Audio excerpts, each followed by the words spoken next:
ओंकारं बिन्दुसंयुक्तं नित्यं ध्यायन्ति योगिनः कामदं मोक्षदं चैव ओंकाराय नमो नमः।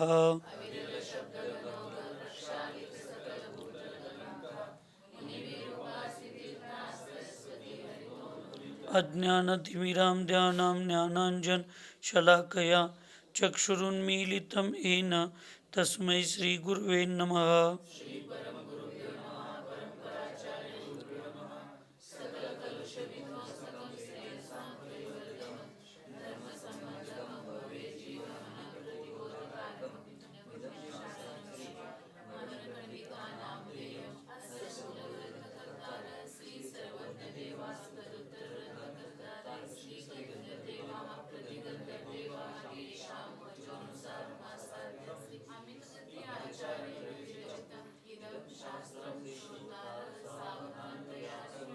मंगलम भगवान वीरो मंगलम गौतमो मुनि मंगलम कुंद कुंदाद्यो जैन धर्मोस्तु मंगलम सर्वमंगल।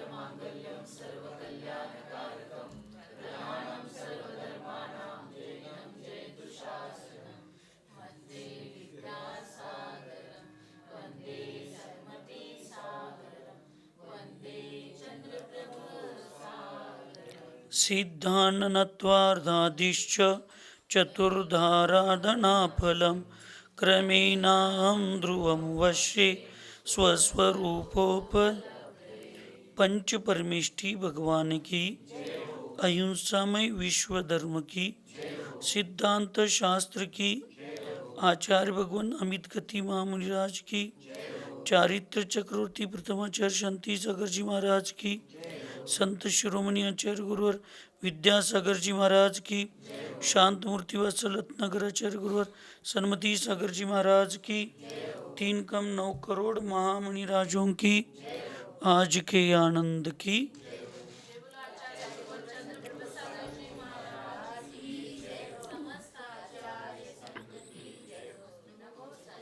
आचार्य भगवंत अमित गति महामुनिराज कल पूर्व चर्चा में मरण कंडिका में जो 12 भिक्षु प्रतिमाएं होती है उसके वर्णन किए थे। जो महामुनिराज मुमुक्षु क्षपक नियम से 2, 3, 4, 5 और 6, 7 माह तक प्रत्येक माह के अंतिम दिन प्रतिमा योग धारण करते हुए शतगुणित उत्कृष्ट और दुर्लभ ऐसे भिन्न भिन्न आहार के व्रतों का नियम लेकर आहार के लिए निकलते हैं। इसको 7 भिक्षु प्रतिमाएं कहते हैं। 7 महीने तक चलते हैं। फिर उसमें उससे भी और शतगुणित उत्कृष्ट और दुर्लभ आहार के नियम लेकर 7 दिनों में एक बार, ऐसे 3 बार 21 दिनों में पहले 3 आहार ग्रास, फिर 2 ग्रास और फिर 1 ग्रास, ऐसे 3 बार आहार के लिए उठते हैं। उसको वहाँ पे 3 प्रतिमा क्या भिक्षु प्रतिमाएं कही गई। ये 7 और 3 10 हो गई। और उसके बाद अर्हनिश प्रतिमा योग को यानी अर्थात खड़े रहकर अनंतर प्रतिमा योग दानस्थ खड़े हो जाते हैं। इसको 2 भिक्षु प्रतिमाएं कहती है। ऐसे 12 भिक्षु प्रतिमा का धारण पालन नियम संकल्प करके वो मुमुक्षु समाधि शपक ध्यान करना चालू कर दे। ये धारण करने के प्रथम इनको अवधि ज्ञान और मनप्रय ज्ञान की प्राप्ति होती है और अनंतर सूर्योदय के उदय से दूसरे दिन वह क्षपक को केवल ज्ञान की प्राप्त कर लेता है। इस प्रकार ये 12 भिक्षु प्रतिमाएं होती है, ऐसी पूर्व चर्चा में कहे थे। आचाम्ल तप जो महामुनिराज उपवास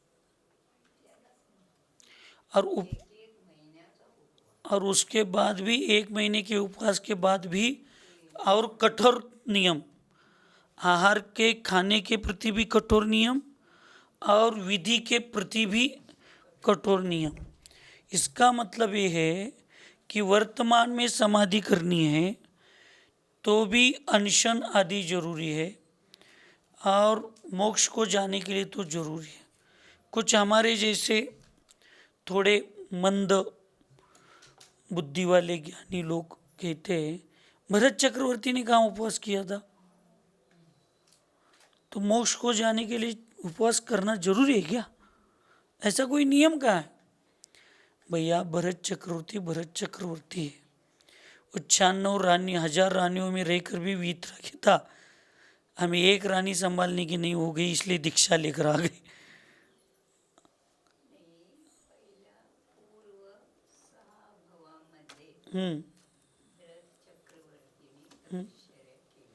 वो पूर्व भाव की तो तपस्या वर्तमान में काम आती है, आज की तपस्या भविष्य के लिए काम आती है, लेकिन कम से कम हम वर्तमान की तपस्या जो देखते हैं ना, उस तपस्या में उसकी बराबरी हम नहीं कर सकते ना। एक तो काल चतुर्थ था, एक तो चक्रवर्ती था, नियम से मोक्षगामी चरम शरीरी थे, और भरत चक्रवर्ती जैसे परिणामों को आज पंचम काल में साधुओं के होना मुश्किल हो गए। हम उनकी बराबरी ठीक है कर लो, उनकी बराबरी कोई विकल्प नहीं है, अन्य भी चीज़ों में उनकी बराबरी करो ना। सिर्फ उपवास बिना किए मोक्ष को गए, इसकी बराबरी क्यों कर रहे हो? उसी के साथ बाहुबली भगवान ने 1 वर्ष तक किया, उसकी तरफ ध्यान नहीं जा रहा। तो ये हम लोगों की क्या है, स्वयं की गलती को या पुरुषार्थहीनता को छुपाने के लिए हम अपने को जब चाहिए जैसा चाहिए वैसा प्रमाण अपने हित के लिए अपने प्रयोजन का प्रमाण देते, लेकिन अपने प्रयोजन से प्रमाण नहीं होता, आगम के प्रयोजन से प्रमाण होता है।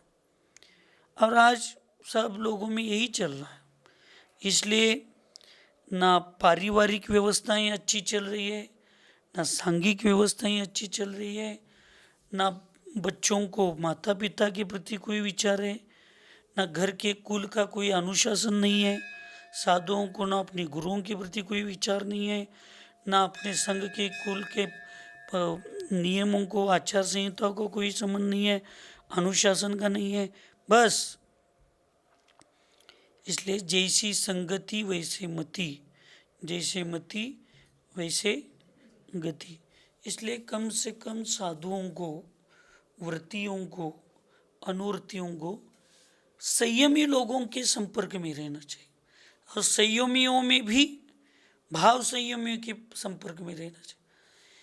या श्रावक श्राविका चारों तरफ से घेर चुके साधुओं को, अन्य प्रलोभन साधुओं को दिखाते, प्रतिष्ठा का, सम्मान का, संघ की व्यवस्था का आदि आदि, जिनको घर में मांग के खाना पड़ता है, वो लोग संघ चलाने की व्यवस्था करते हैं।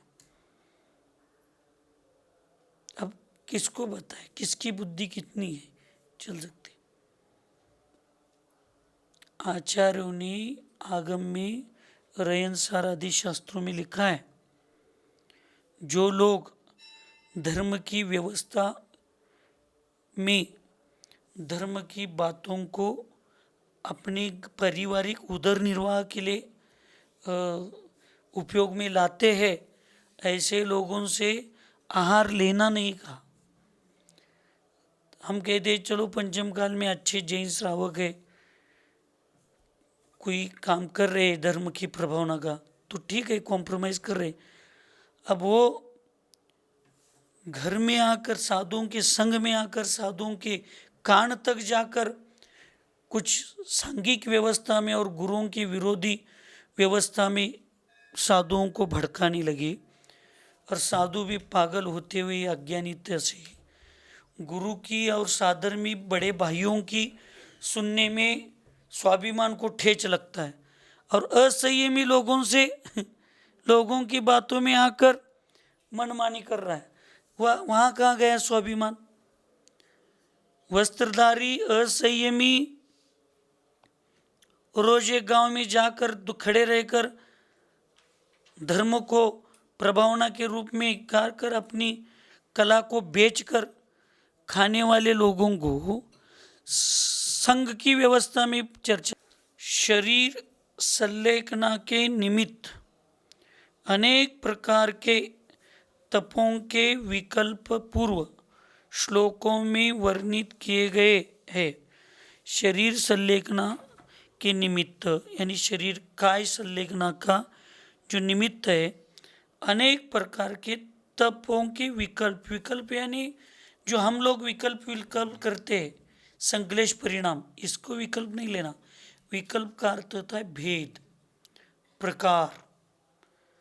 ऐसे अनेक प्रकार द्रव्य, क्षेत्र, काल, भाव, पद, श्रावक, अनुवृत्ति, महावृत्ति, आरिका, चुल्लिका, ऐलक, आचार्य, चिरकालित, सूक्ष्मकालित, रोगी और निरोगी आदि अनेक प्रकार के शरीर की और उस साधु की या उस जीव की शारीरिक प्रकृति को, मानसिक प्रकृति को यानी स्वभाव को देखकर अनेक प्रकार के संलेखना के भेद होते हैं, प्रकार होते हैं। तो उसके पूर्व श्लोकों में सब बताया गया है। अब यहाँ महर्षि योगियों ने उन तपों में आचाम्ल तप को ही सर्वोत्कृष्ट कहा है। कैसे तप को? आचाम्ल तप को, जो सब तपों में सर्वोत्कृष्ट है, उस आचाम्ल का लक्षण। षष्टाष्टमादिभिश्चित् चित्रैः रूपवासैरतन्द्रित गृह्णाति मित्माहार माचाम्लं बहुशः पुनः।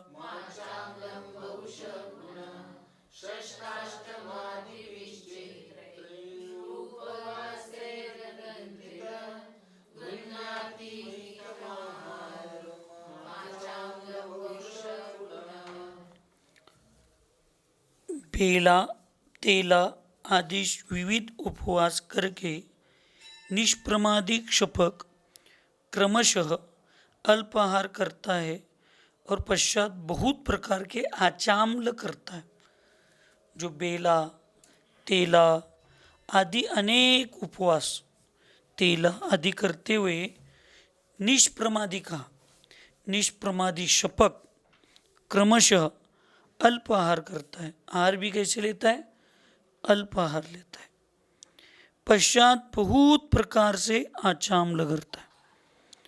आचाम्ल यानी जो क्या है वो नीचे बताएंगे। आचाम्ल का अर्थ होता है चावल या इमली का पानी आदि, ऐसे कम चावल ज़्यादा पानी ऐसे घोलकर या इमली का पानी डालकर ऐसे उसको द्रव रूप बना के उसको लेना। इसके दो कारण हैं।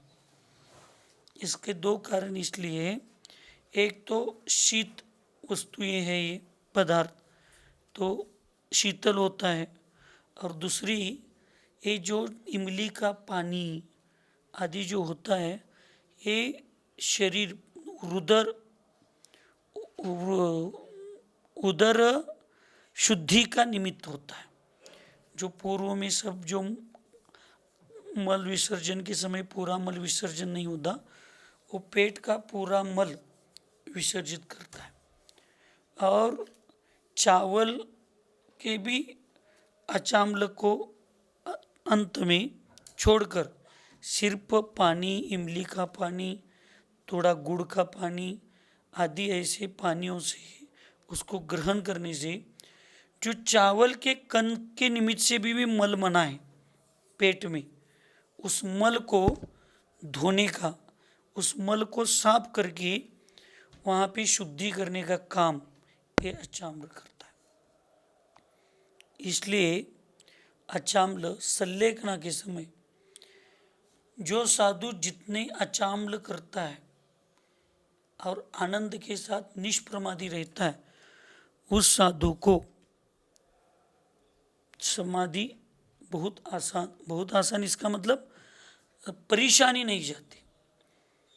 अब माता जी कह रहे इसलिए अपन शपक राज को कभी मना नहीं करना चाहिए, लेकिन ये जो साधना है, ये जो तपस्या चल रही है, वो किसी ज्योतिष के निमित्त से नहीं चल रही है।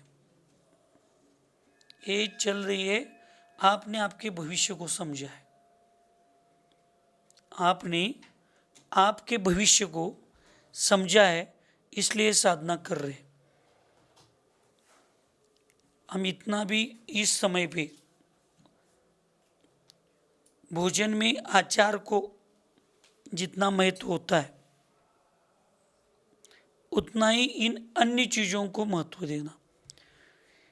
जो आपने कहा ना, अध्यात्म नाड़ी, माता जी आपसे भी मेरी नाड़ी अच्छी हो सकती है, शारीरिक नाड़ी आपकी भी, आपसे भी अच्छी नाड़ी मेरी हो सकती है, लेकिन पुरुषार्थ कहाँ गया? पुरुषार्थ जरूरी है। मनोबल, ये जो आप साधना कर रहे हैं, ये जो उत्कृष्टता से, और 2.5 महीने से पानी या लिक्विड पर रहते हुए भी अभी जो 1-1, 1.5 घंटे स्वाध्याय, प्रतिक्रमण ये जो कर रहे हैं, ये कोई ऐसी शारीरिक नाड़ी तो 5-10% निमित्त काम करती है शारीरिक, ये तो 90% मनोबल काम कर रहा है, आत्मबल कर रहा है।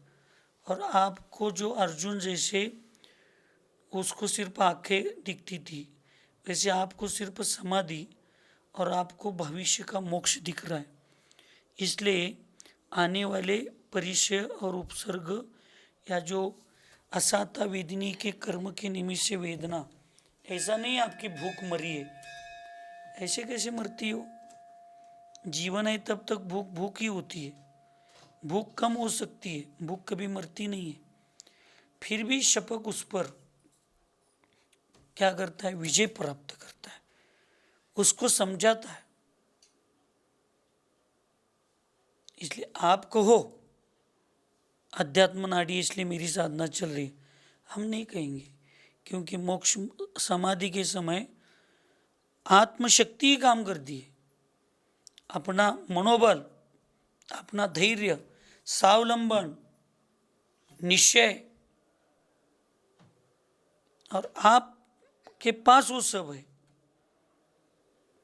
इसलिए व्यवहार में भी किसी को श्रेय देना है इस सब साधना का, तो सिर्फ देव, शास्त्र और गुरु। और निश्चय में तो श्रेयवाद है ही नहीं है,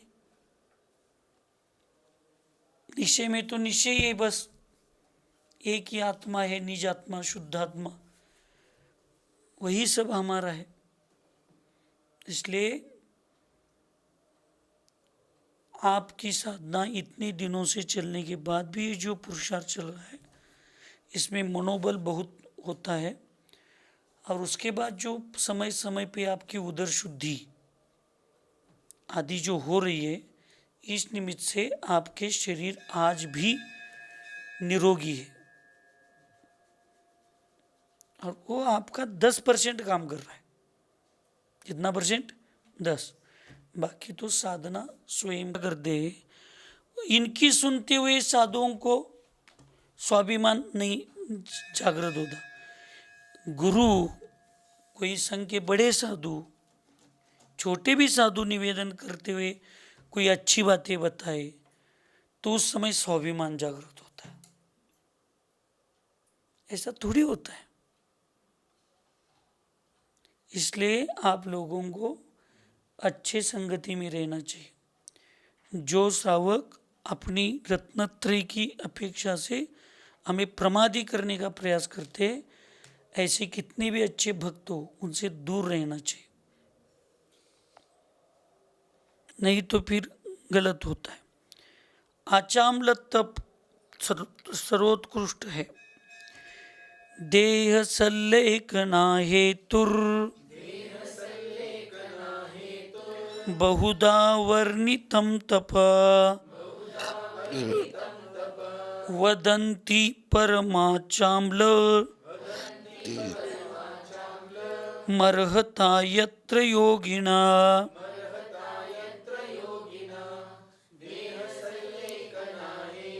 जो असाता वेदनी के कर्म के निमित्त से वेदना। ऐसा नहीं आपकी भूख मरी है, ऐसे कैसे मरती हो? जीवन है तब तक भूख भूख ही होती है। भूख कम हो सकती है, भूख कभी मरती नहीं है। फिर भी शपक उस पर क्या करता है? विजय प्राप्त करता है, उसको समझाता है। इसलिए आप कहो अध्यात्म नाड़ी इसलिए मेरी साधना चल रही, हम नहीं कहेंगे, क्योंकि मोक्ष समाधि के समय आत्मशक्ति ही काम करती है। अपना मनोबल, अपना धैर्य, स्वावलंबन, निश्चय, और आपके पास वो सब है।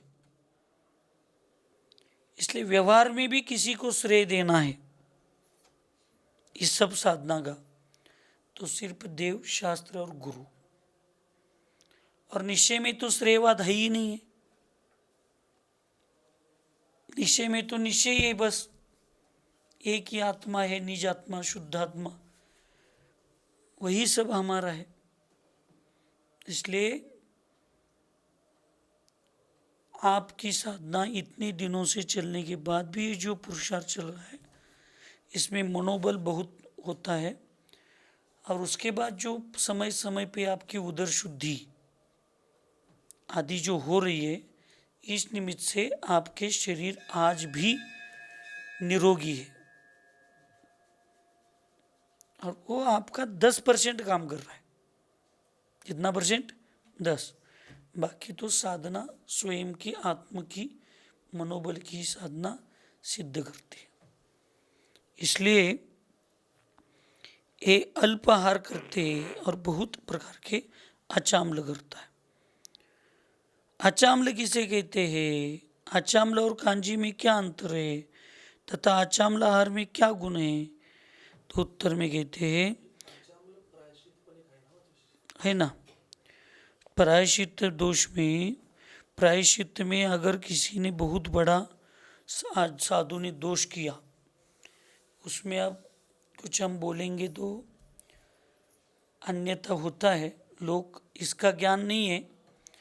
जो धर्म के विरुद्ध कार्य साधु करता है, धर्म के विरुद्ध, संघ के अनुशासन के विरुद्ध काम होता है, या अपने व्रतों के विरुद्ध जब बड़ा दोष, महादोष लगाते, तो ऐसे समय 20-20, 15-15, 10-10 अचामल प्रायश्चित देते। और उसमें अन्न भी, उपवास, सिर्फ यही खाना पीना ऐसा नहीं है, और भी उसमें व्रत, नियम, जाप्य आदि सब है। लेकिन ज़्यादातर इसको एक खाने पीने में ऐसे क्यों कहा गया? उपवास करना बहुत सरल है, उपवास करना सरल है, अचामल को ग्रहण करना बहुत कठिन है। उपवास में कम से कम पूर्व का पेट में है तो रहता तो है आधार देने के लिए। ये तो ऐसे पेट शुद्ध उदर शुद्धि करता है, अंदर के पूरे अंदर से बाहर से वो कमजोर होता है। यानी कैसे निचोड़ कर नींबू का, गन्ने का रस जैसे गन्ने को निचोड़ कर निकाल दे, वैसे तो उसकी शुद्धि होती है। शारीरिक शुद्धि भी, मानसिक शुद्धि भी, वाचनिक शुद्धि। लेकिन आजकल ना द्रव्य क्षेत्र को देखकर आचार्य महाराज बहुत दयालु बन गए, बहुत कृपालु बन गए, कि ऐसे कोई गलतियां करता है तो भी क्षमा भाव धारण करके उसको छोटा मोटा करके फिर सम्मिलित करके लेते। लेकिन आचार्यों के पास सिर्फ क्षमा गुण ही होता है, इसको शिष्यों को दिमाग से निकालना चाहिए। आचार्यों के पास दंड, प्रायश्चित और शिक्षा देने का भी बहुत बड़ा अधिकार और गुण होता है, इसको भी ध्यान रखना चाहिए। सिर्फ अच्छाई को देखकर, अच्छाई इसका मतलब दंड प्रायश्चित देना बुराई नहीं है, वो भी उद्दंडता को शांत करने के लिए आचार्यों का गुण बताया, शिक्षा प्रायश्चित देना।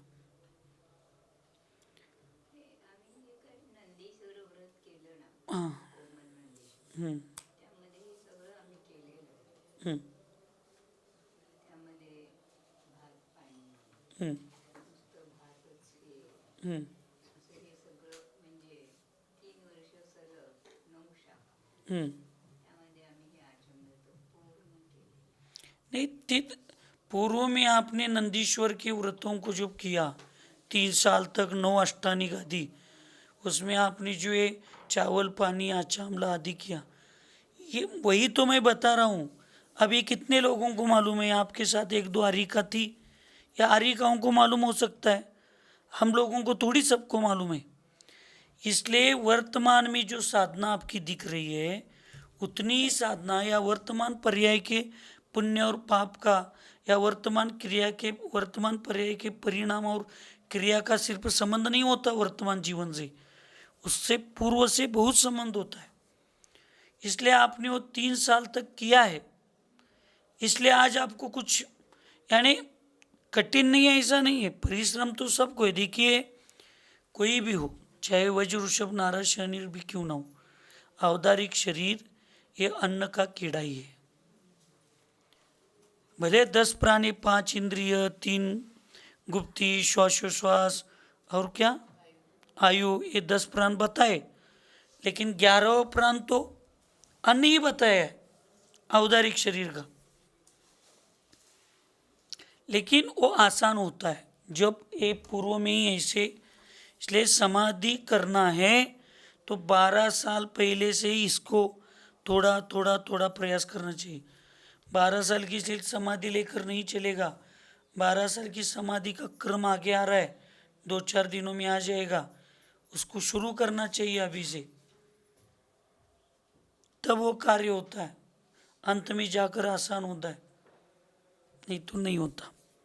मात्र चावल का मांड अर्थात पेज ग्रहण करना अचामल है, या थोड़े चावल मिला हुआ चावल का मांड अचामल है, या थोड़ा जल और चावल अर्थात भात अधिक भी अचामल है, या मात्र भात ग्रहण करना अचामल है, या भात और इमली का पानी ग्रहण करना अचामल है, या कांजी सहित भात का ग्रहण करना अचामल है।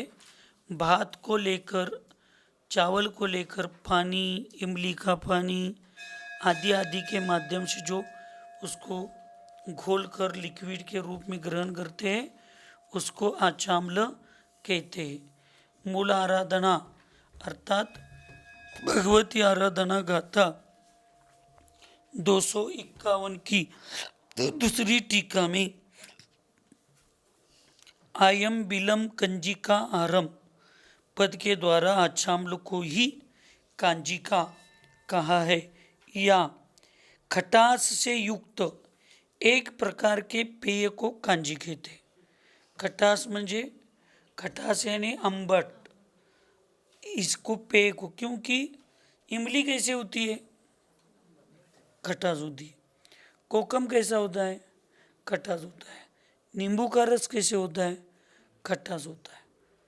वो ऐसे पेय को भी, इसलिए छोटे बच्चों को जब या अपने हम लोगों को भी अतिसार कह दे, उल्टियाँ होती है, तो पित्त के शमन के लिए आचार्यों ने नींबू का डॉक्टर वैद्य लोग नींबू का शरबत ज़्यादा पीने के लिए बताते। शिकंजी, खट्टी, ऐसे खट्टे पदार्थ जो होते हैं उसको भी अचामल कांजी या अचामल कहते। या भात और जल मिलाकर पीना कांजी आहार है, या केवल चावलों का मांड पीना कांजी आहार है।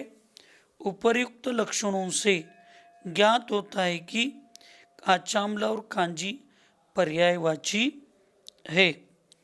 आचामल से लाभ, आचामल से कफ का क्षय होता है, पित्त शांत होता है और वात से रक्षा होती है। अतः आचामल सेवन में प्रयत्न करना चाहिए। आचामल से कफ क्षय होता है, कफ निकलता है, पित्त शांत होता है, पित्त की शांति होती है और वात से रक्षा होती है, यानी वात उत्पन्न ही नहीं होता। यहाँ पे संवर निर्जरा सब होता है, कफ का क्षय भी होता है, पित्त का उपशम भी होता है और वात की रक्षा यानी संवर भी होता है, वात होता ही नहीं है। अतः आचाम्ल सेवन में प्रयत्न करना चाहिए। भक्त प्रत्याख्यान का उत्कृष्ट काल और उसे पूर्ण करने की विधी। मांड म्हणजेच त्याचं पेज, पेज भारताचं पेज कसं करतात आता ते बायकांना विचारायचं, आम्ही कसं सांगणार. रवीनं घुसळून त्याचं भाताचं आंबील, हाँ यानी उसको पेज कहते.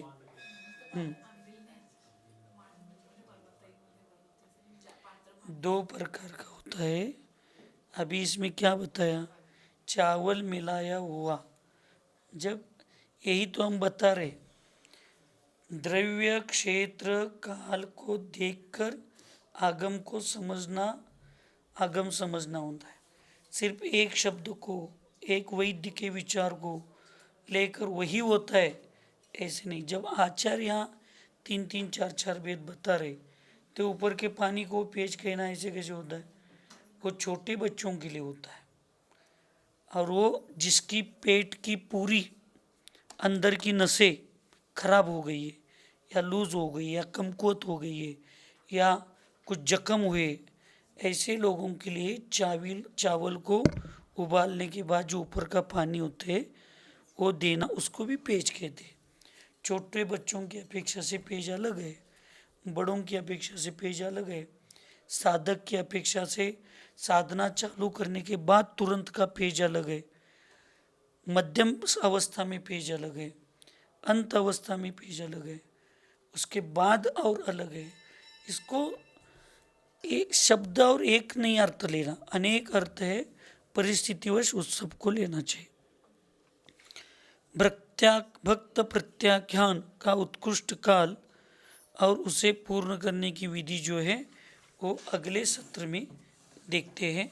विषय बड़ा और महत्वपूर्ण है तो उसको एक ही सत्र में लेने का प्रयास करते हैं.